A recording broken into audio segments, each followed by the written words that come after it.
এই, ও বারবার করে বললো যে ওর মাটা অসুস্থ, তুই তো কিছু টাকা দিয়ে সাহায্য করতে পারতিস। আরে বন্ধু, তুই ওদের কথা বিশ্বাস করিস? ওরা টাকা পয়সার জন্য কত কত নাটক বানায়। তুই চল তো।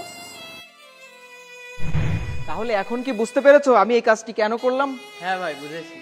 হ্যাঁ, ওর মা খুবই অসুস্থ, যার জন্য ওর অনেক টাকার প্রয়োজন।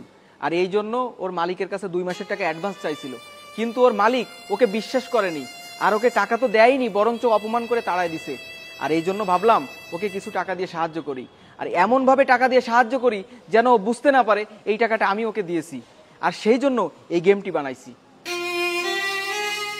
সকলের উচিত আমাদের অধীনস্থ যেসব কর্মচারীগুলো আছে তাদের খোঁজ খবর নেওয়া, তারা কোনো বিপদে পড়লে তাদেরকে সাহায্য করা, কারণ উপরে একজন মালিকেরও মালিক আছে।